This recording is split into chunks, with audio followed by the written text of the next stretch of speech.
I really wanted you guys to see the color on this. I don't know if you can.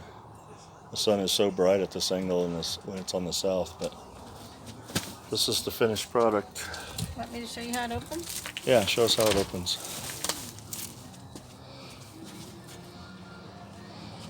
Got the self-closing hinges, so it's got the little stop there on the house. But yeah, I believe it's going to be all shadowed, but anyway, just got it back from the powder coater last night. That's what she looks like over here, and we just hung this bird feeder deal off of there. And maybe I'll probably make something, she could put some flowers up on there, maybe some brackets or something that can just hang on there, maybe is what I'm thinking. Let's see if you can see the handrail, I don't know. Proud of that handrail, that was a lot of work, but came out really nice. You guys didn't see when I welded the ends on it. I just welded them on, but let me back up just a little bit.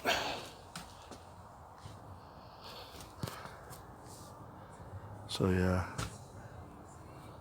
still don't think you can see it.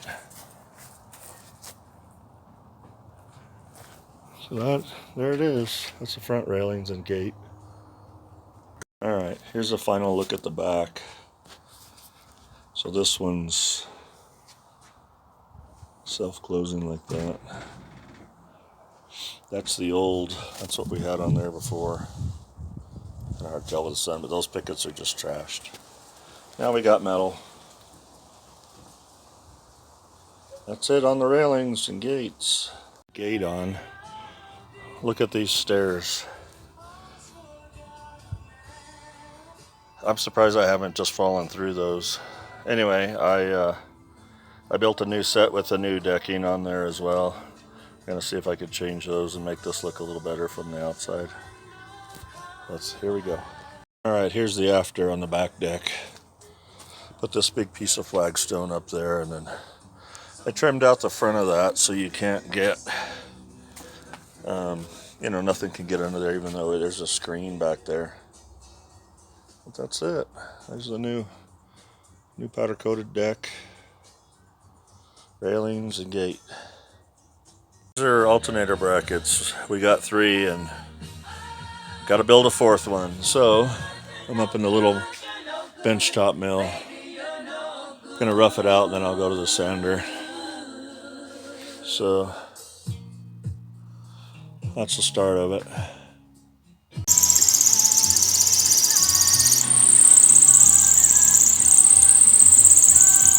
I don't have any way to hold my tablet, so I really need to be working both axes at the same time, but anyway, you get the idea.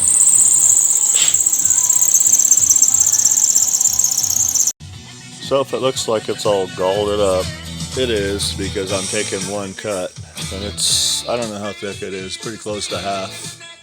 Shouldn't be doing that, should be making 2 or 3 passes, but got a few chips here, just about through it. I'm gonna start drilling and sanding now. Now we're off to the sander. Got it roughed out on the mill. Okay, using my belt sander. I got this thing a little more than roughed out. Now it's ready to just drill holes and then put the slot here for the adjustment.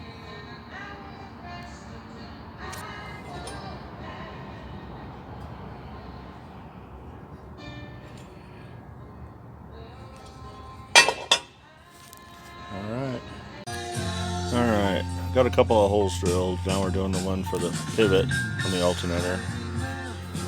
Let's see here.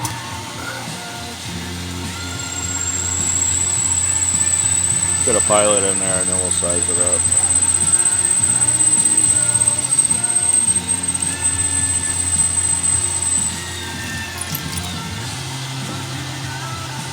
Alright. This is what we're trying to fit here, is this alternator. Little mini.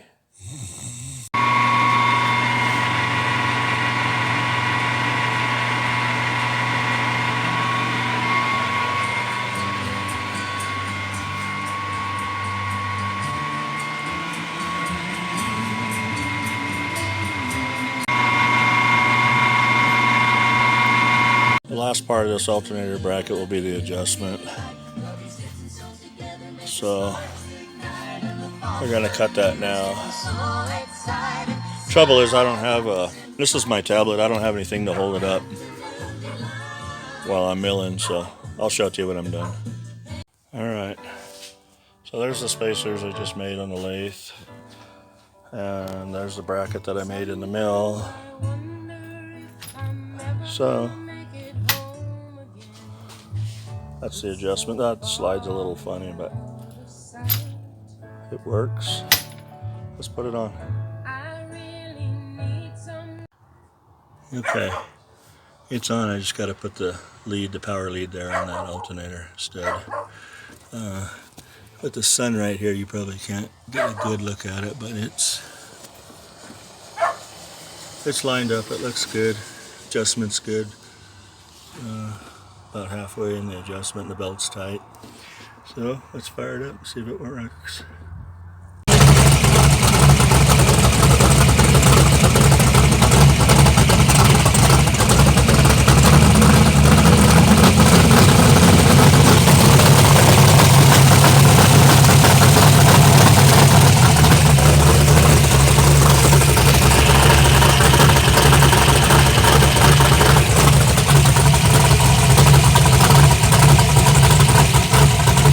Okay, so the next project on here is I'm going to move the vacuum pump to this head over here. And then, as you can see down here, let's get my hand out of the way. Right there, a piece of aluminum sticking out. You can't even get the belt center out because it's hitting the fan. So I'm gonna move this pulley in up against this one. This is the vacuum pump pulley, and this is the alternator pulley. I'm going to put that one back to back on here, and then I'm going to shorten that, the rest of that, probably hopefully a couple of inches, to where you could get a wrench on it to actually turn the motor over a socket in a pry bar. So when we run the valves, we could just turn it over by hand and use the timing pointer to adjust the valves. So that's the next project. Thanks for watching. So I should have gave you some context. We changed the alternator because this one's a 55 amp. It's a little mini. And the other one was a mini also, but it was 80 amp. So yeah, he's got an 80 amp. I believe it's 80. He's got an 80 amp alternator on there now. So had to make just a slightly bigger bracket to hold it. All right.